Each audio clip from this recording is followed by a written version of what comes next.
All right, have and have not fans, here is another theory video in regards to the last episode of Haves and Have Nots. And I'm sorry I haven't been posting lately, but it's just been really crazy in the office I work in. As you may or may not know, I work in a call center, and it's been really hectic because it's registration period and deadlines for students to get set up for the fall semester. So I don't know if you can tell my voice, but I haven't been doing videos lately because I've been taking so many phone calls. By the time I get home, my voice is pretty much shot, so I didn't want to overtax myself by doing videos, because again, that would not be good. I'll pretty much have a sore throat or something by the time tomorrow comes Monday. So luckily enough, I took yesterday no work at all, so I pretty much just relaxed. So that's why I'm up early Sunday morning recorded this. But I hope that you're able to watch these videos, and again, I want to do multiple videos before the next episode appears on next Tuesday. But aside from the quote-unquote excuse for not posting, I just wanted to give a huge welcome to everybody who is new to the channel. And again, I haven't really checked my YouTube since I posted my last video about the Mitch and Katheryn situation. And if I'm not mistaken, that video is almost at 20,000 hits. So again, thank you so much for the support. And also just wanted to give a huge shout out to everyone, because we finally hit over 5,000 subscribers. And again, that's just a huge number. I just cannot thank you enough. Now, this video is a subject in real quick, yesterday I actually went home and I was helping my mom move some stuff around their house, and we were actually talking about the haves and have nots. Big surprise, right? And we were talking about, this is a video that I actually did a while ago, but I guess Tyler Perry Studios took it down, but hey, I want to do it again. It has to do with a theory about Katheryn and Veronica, because remember, in the preview for this season, remember I'm talking about the preview for the season before we got the first episode of this season, how we always get like a teaser of different clips, dialogue, and scenes from the upcoming episodes. There's this one scene that looks like it wasn't in an episode so much as how sometimes you got clips of the episode itself, but then you have like these random shots of the characters with a dark background behind them. They're just giving different facial expressions. There's this one particular scene that people have either, didn't catch the first time around, but now they're starting to talk about it more. It has to do with the scene of Veronica and Katheryn, and it looks like they're standing over something. Katheryn strikes a match and drops it. Now, there are two theories as to what actually is being burned. Either number one, it's Jennifer's corpse. Number two, Katheryn's just going to straight up pull a Veronica and burn down her house. Now, the thing, you can actually put these together if you would like, because there are a couple different things. Number one, it seems like it, based off the preview in the next episode, considering that Katheryn, Veronica, Mitch, and Hannah are at the police station because, well, Benny's still being held by the Secret Service. If I'm not mistaken, it was Justin or another cop. And again, is Justin like the only cop that works there? I swear. But I swear, the interesting thing is, they ask about, Jennifer Salison's disappearance and murder, considering Crier victim was written on her, corpse. And if I'm not mistaken, it was brought up in a preview by Justin or one of the other cops that, Katheryn is one of the few people left. Well, excuse me, was one of the last people to see Jennifer alive. Now, you're probably wondering, why that is, because remember, back during last season when she killed her off, Katheryn had found out from, not eavesdropping, but she was going to check out. This was when Wyatt was in the hospital, remember? He was still in the coma. Jeffrey was in there, talking out loud. I don't know why these characters randomly say important information out loud when other people can hear it, but whatever. It's when he's like, I'm sorry for what my mom did to you. And then Katheryn was walking right into the room. It's like, did what? And then, Jeffrey tells him how, hey, my mom had this guy in his cell, and that's why Wyatt got, raped or molested, and that's probably why he had this drug-induced fit again. Then Katheryn went off the deep end, but strategically planned it where, okay, you know what, Veronica, you need to set up a meeting with Jennifer at my house now. Remember, this was during the same day that there was supposed to be the engagement party between Melissa, Jeffrey, Melissa's parents, and Veronica, and David was supposed to show up, but David was supposed to come over too. I think he did. But remember that Veronica technically was the last one to talk to Jennifer over the phone. And it makes sense, Jennifer being the DA, that the other individuals or workers in her office would know where she's going and when she's gone. So she probably told one of her, secretaries or other, colleagues that, hey, I got to go over to the Crier house real quick. I'll be back within the next hour or so. That's how they know that Katheryn was one of the last people to see her alive. Of course, that Jennifer went over to the house. And then from there, she's been missing because it was on the TV report that Jennifer was missing. And that was after even the Malones took the body away. And then Jim asked Mama Rose at the restaurant, it's like before he left, remember? After he took that drink, he's like, so what do you do with the body? Because the news reporters are just saying that Jennifer is missing. Remember, the initial plan was to take her body, drop it off at her apartment. And again, follow me on this one because it's kind of a long-winded explanation. Deep breath. Okay. Jennifer was shot multiple times by Katheryn and died. David called the Malones to clean the place up because Jim got out of jail and was just found it horrendous that Katheryn would do this, because even at the jail, I believe, when Katheryn went over there and asked Jim if he knew about what happened to Wyatt thanks to Veronica, and he's like, Kate, I'm guessing when he says Kate, that means, he's trying to be really sincere and appeal to her good side. Because in the past, it's like whenever Katheryn goes off the deep end, Jim does have to clean it up. So, Jim is an asshole and whatnot, and he's pretentious, but at the same time, he is good at what he does. So I imagine Katheryn, somebody who you really don't want to get on her bad side. Whenever she pulls a trigger, remember, just like that priest, the one that, messed around with Wyatt and supposedly a man at church or Bible camp. She even told that to Veronica in the jail cell, when she agreed to be her lawyer, that, what, remember that priest? He disappeared. And it's like, I'm a father's daughter. And then even Veronica was like scared. So she knows that Katheryn does have a dark side. But when she does, display that, well, I wouldn't even call it evil tendencies. It's more like when she lets her emotions get the best of her, she does some stuff she usually doesn't do. But at the same time, she's not really good at it. Yes, she's manipulative, but at the same time, she isn't clean cut. It's like, she'll get rid of her problem. But it feels like, put it this way, and again, this might sound like a nasty analogy. It's almost like a cockroach, if the cockroach is her problem, if it just does something to her the wrong way, she'll smash it, and then they'll leave a big mess on the wall. And then Jim has to come clean it up. You see what I mean there? Same with the priest and, Jennifer as well. So what happened from there? David called the Malones to clean the mess up, and then Jim was like, oh my God, it's like, we're going over big time for this one. The plan was to take Jennifer's body, put it at her house. Now, if I'm not mistaken, there were 3 individuals who were, if I'm not mistaken, given jail time or arrested by the DA, and then they got off on parole, or their time in the penitentiary was over, so they were all going to be let free.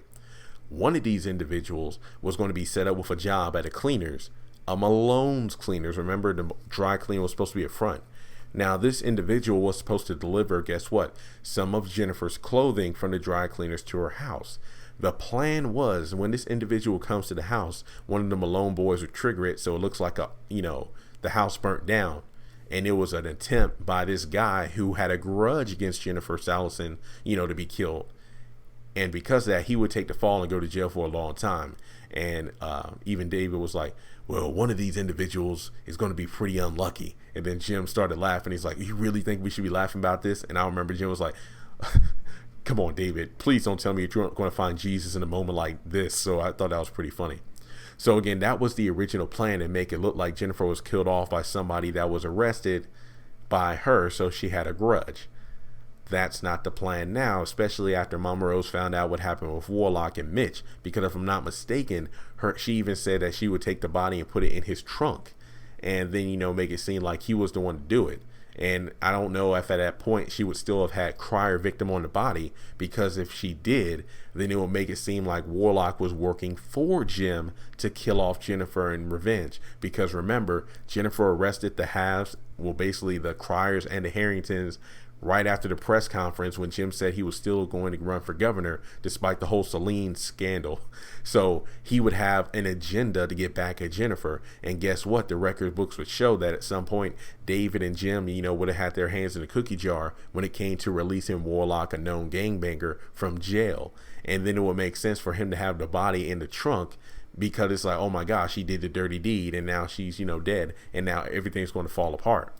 Kind of like a throwback to when Mitch had, the drugs on the spare tire, put it in the trunk of Warlock's car, and then guess what? The crooked Malone cops arrested him. So again, it would have been another rinse and repeat of the same situation with Warlock. All right, now I hope you follow me so far, because it's been a lot of talking for one video, but again, we have to explore every detail in regards to what it comes down to when Katheryn will burn down the house or the corpse. Now, throw back to season 1. We know that when David and Jim were still on the benches as, judges, it was back during the time that Benny was in jail. Go figure. Because of the whole thing where David planted drugs in the $100,000 sports car that Jim bought for Candace in blackmail. So, Benny was driving the car, got arrested by that detective. And then guess what? At the end of the day, Veronica made it so David will make the evidence disappear, which he did, and then Benny was able to be released from jail. Remember, at that point, Katheryn had told Veronica, or asked her, to become the lawyer for Benny due to the circumstances where Hannah couldn't afford one because she was the best. Now you get to our current season where it's the same situation. Veronica is the best at what she does, and she needs to be the lawyer for Benny in order for Hannah to get her son out of jail.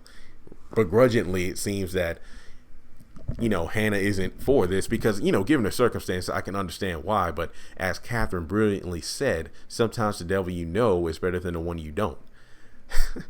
So it's really interesting to see the same dynamic between these three characters this season compared to way back in season 1. Remember back in season 1, Veronica and Hannah were not on good terms just because it was the have looking down at the have not. But then after Benny was gotten, released from jail, if I'm not mistaken, those two were kind of friendly. And I'm not, when Veronica visited the house, she's like, oh, I baked you a cake. Hannah said, I baked you a cake. I left it in the front seat of your car. I'll leave it in the front seat of your car. So I'm like, oh my God, that's so great. And then you look at where it is now. It's just ridiculous. But okay, let me calm down. Now back to the matter at hand. Now, theory number 1, what if it's Jennifer's body that Katheryn is burning up? Think of it this way. Given the fact that David was able to get the drugs out of, the evidence box in order to get Benny off the hook, who's to say, with Veronica having as many connections as she does, who's to say she wouldn't be able to get the body out if she wanted to? I mean, it shows that her limitations are, hey, Secret Service, that's even beyond me. But getting the body out, one way or another, put it this way. If it happens, it would not surprise me. I could see it happening. But I think the main thing is probably the whole burning down the house. Now you're probably wondering, what does Veronica have to do with all of this or anything at all? Remember, despite everything that's going on between these three, Katheryn trying to kill Veronica and, Hannah not wanting Veronica to represent her son, given the whole sex, affair because, she was still married to David. What I'm thinking is, remember that Veronica is still their attorneys or lawyers. Remember, back in jail, Veronica made Katheryn shake her hand. It's like, look, you have to make me your attorney so I can protect you, because anything you say in this jail cell can be used against you unless you have legal defense. Even though we're both in here, I'm your attorney. They shook hands. Benny and Veronica, even though it was a lot of tension, sexual tension on Veronica's part, whatever you want to call it, they agree that she is Benny's attorney. So yes, there is a lot of stuff going down between these characters, but at the end of the day, Veronica is still their legal representative. So with that being said, that means she still has to defend Katheryn.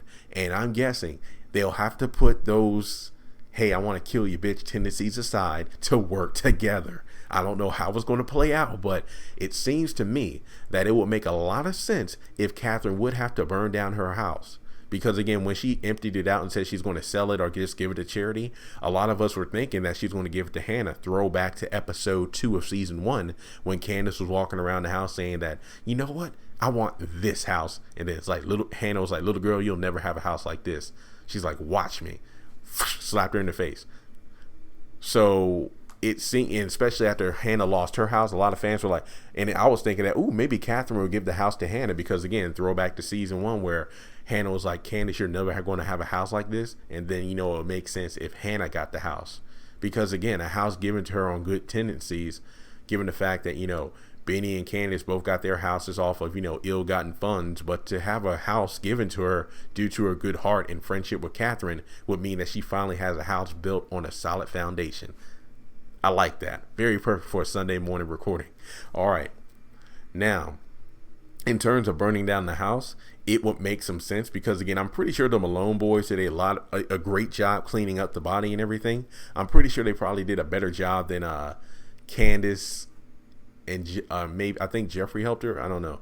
Or had to clean up Quincy's body. But remember, Veronica came in with that special liquid she dumped on the floor. And then when the lights were cut off, you could see the blood residue everywhere.